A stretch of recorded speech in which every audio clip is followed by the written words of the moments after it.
Assalamualaikum warahmatullahi wabarakatuh. Perkenalkan, nama saya Wahyudi Farasuzan, NIM 2121167. Di sini saya akan menjawab UTS Sejarah Peradaban Islam, yaitu soal yang pertama. Jelaskan apa yang dimaksud dengan as-sabiqun al-awwalun dan siapa saja orang golongan dari as-sabiqun al-awwalun tersebut.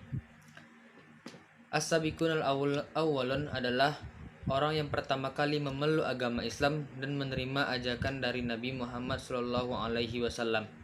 Dan siapa saja orang yang golongan itu tersebut, yaitu yang pertama dari Zaid bin Haris, Bilal bin Rabah, Abu Bakar As-Siddiq, Hamzah bin Abdul Muthalib, Ali bin Abi Thalib. Selanjutnya yang kedua, jelaskan Arab pra-Islam, tentang dari sistem politik Arab pra-Islam, yaitu bangsa Arab hidup bersuku-suku atau berkabilah-kabilah. Pada dasarnya, hubungan dalam kabilah ini ialah pertalian darah. Satu sama lain kadang-kadang saling bermusuhan. Mereka tidak mengenal rasa ikatan nasional. Masing-masing kabilah ini dipimpin oleh seorang syekh. Kesatuan fanatisme pemerintah kecil berdasarkan asas eksistensi kabilah dengan sistem diktator dan sistem keturunan.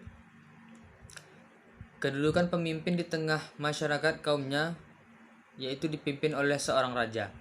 Selanjutnya pada kepercayaan Arab pra-Islam. Kepercayaan masyarakat Arab sebelumnya kedatangan Islam memiliki mayoritas yang mengikuti dakwah Nabi Ismail alaihissalam, yaitu menyeru agama dari Nabi Ibrahim alaihissalam yang dikenal sebagai dengan agama Hanif, agama yang mengesahkan Allah Sang Pencipta. Pada akhirnya datang seorang yang bernama Amr bin Luhai yang membawa ajaran ke masyarakat Arab untuk menyekutukan Allah. Ia mengajak untuk menyembah patung yang bernama Hubal yang diletakkan di Ka'bah. Selanjutnya pada sosial masyarakat Arab pra-Islam. Banyak bayi perempuan yang dibunuh dikarenakan bahwa menganggap perempuan itu aib dan bisa menanggung malu dari kaum tersebut. Dan bayi perempuan itu dianggap pembawa sial dan menganggap perempuan itu tidak berguna di zaman jahiliyah. Kondisi masyarakat Arab sebelum Islam yang dikenal dengan nama Arab Jahiliyah, yaitu kondisi di mana keadaan masyarakat jauh dari norma-norma ajaran agama. Bangsa Arab ini disebut juga dengan jahiliyah karena mereka bodoh dalam kebutuhan, bukan masalah menulis dan membaca. Di kalangan masyarakat di Arab terbagi menjadi beberapa kasta. Kondisi beberapa kasta ini memiliki hubungan seorang keluarga di kalangan bangsawan yang diunggulkan dan diprioritaskan. Selanjutnya dari ekonomi Arab pra-Islam. Dari ekonomi Arab pra-Islam sesuai dengan tanah Arab yang sebagian besar terdiri dari padang Sahara. Ekonomi mereka itu yang terpenting yaitu adalah perdagangan. Masyarakat Quraisy berdagang sepanjang tahun. Di musim dingin mereka mengirim kafilah dagang ke Yaman. Sedangkan di musim panas kafilah dagang mereka itu menuju ke Syira. Selanjutnya dari segi kesenian dan budaya Arab pra-Islam. Dari segi ini bangsa Arab sebelum Islam sangat maju dalam bidang bahasa dan seni. Dikarenakan mereka sangat indah dan kaya, syair-syair mereka sangat banyak. Dalam lingkungan mereka, seorang penyair itu sangat dihormati dan dilayani. Seni budaya pra-Islam juga berkembang dalam bentuk kesenian yang berupa syair yang dapat menggambarkan kehidupan, budi pekerti, dan adat istiadat. Selanjutnya dari segi ilmu pengetahuan Arab pra-Islam, yaitu dari ilmu mitologi ilmu yang dapat mengetahui beberapa kemungkinan terjadinya peristiwa, yaitu dapat seperti perang, damai, dan sebagian lainnya, yang didasarkan dengan bintang-bintang. Selanjutnya yang terakhir dari silsilah keturunan Arab pra-Islam. Bangsa Arab pada umumnya menghafal silsilah keturunannya sampai sejauh-jauhnya, dan memungkinkan ini pula lah yang menyebabkan bahwa mereka ini memiliki kecakapan khusus dalam memelihara riwayat dan hadis. Selanjutnya soal yang ketiga, jelaskan apa yang diketahui pada masa periode Mekah, yaitu dari zaman periode Mekah ini yang pertama dari 3 tahun secara sembunyi-sembunyi. Mekah yaitu berasal dari agama bangsa Arab. Di sana ada peribadatan terhadap Ka'bah dan penyembahan terhadap berhala dan patung-patung yang disucikan di seluruh bangsa Arab. Untuk memperbaiki keadaan akan bertambah sulit dan berat juga dalam melakukan perbaikan di lingkungan mereka ini. Pada awal mulanya Rasulullah SAW menampakkan Islam kepada orang-orang yang paling dekat dengan beliau, yaitu dari anggota keluarga dan juga dari sahabat-sahabat beliau. Beliau juga menyuruh kepada siapapun yang dirasa memiliki kebaikan yang sudah beliau kenal secara baik, dan mereka pun mengenal beliau secara baik, yaitu yang bisa dikenal dengan as-sabiqun al-awwalun, yaitu orang yang pertama kali memeluk agama Islam. Lama-kelamaan dakwah Islam ini didengar oleh orang-orang kafir Quraisy pada tahapan ini.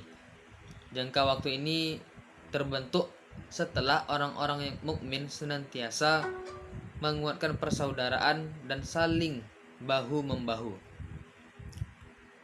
Penyampaian dakwah terus dilakukan hingga turun wahyu yang mengharuskan Rasulullah itu menampakkan dakwahnya itu secara terang-terangan, yaitu materinya dakwah secara terang-terangan.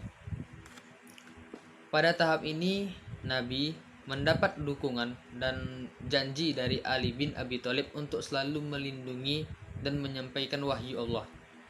Pada suatu hari beliau mengumpulkan seseorang di Bukit Safa, lalu beliau mengajak mereka untuk bertauhid kepada Allah dan beriman kepada risalah, yaitu beliau beserta untuk kepada hari akhirat. Dan pada saat itu Rasulullah membuka kufarat dan kebohongan syirik dengan menyebutkan berhala dan hakikatnya sama sekali tidak memiliki nilai dan sama sekali tidak memiliki arti. Orang-orang kafir Quraisy ini bangkit untuk menghadang revolusi yang datang secara tak terduga dan bisa mengkhawatirkan merusak tradisi dari warisan mereka. Lalu selanjutnya itu beliau datang ke rumah pamannya Abu Thalib untuk mengajak memasuk agama Islam dan meninggalkan perbuatannya selama ini. Namun Abu Thalib ini menolak dengan ajakannya. Lalu beliau selalu melanjutkan dakwahnya, ingin sekali untuk membenarkan dakwah ini dari kaum-kaum kafir Quraisy. Selanjutnya soal yang keempat, yaitu jelaskan apa yang diketahui tentang masa-masa periode Madinah ini. Pada masa ini Rasulullah memerintahkan kepada pengikutnya untuk hijrah ke Madinah, kecuali Rasulullah serta sahabat-sahabat lainnya. Pada suatu hari Jibril turun membawa wahyu dari Allah serta mengabarkan bahwa kumpulan kafir Quraisy hendak membunuh beliau dan mengizinkan beliau untuk hijrah ke Madinah. Singkat cerita, setelah beliau dan rombongan itu masuk ke Madinah, beliau itu disambut oleh penduduk Madinah dengan gembira dari kalangan Ansor.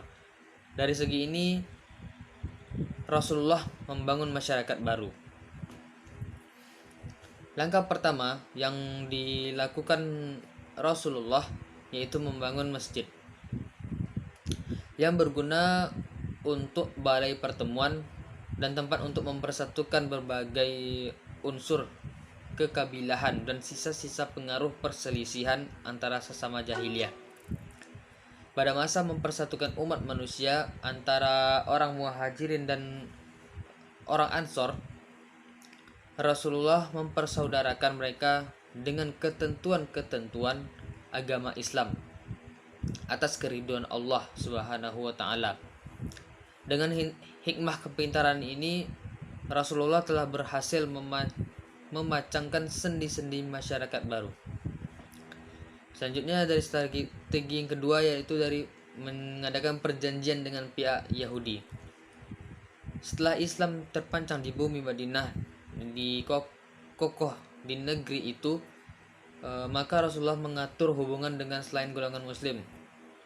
Perhatian beliau ini sangat terpusat untuk menciptakan keamanan, kebahagiaan, dan kebaikan bagi semua manusia yang ada di Madinah itu. Rasulullah menawarkan perjanjian kepada orang Yahudi yang intinya itu memberikan kebebasan menjalankan agama dan memutarkan kekayaan, dan tidak boleh saling menyerang atau memusuhi satu sama lain.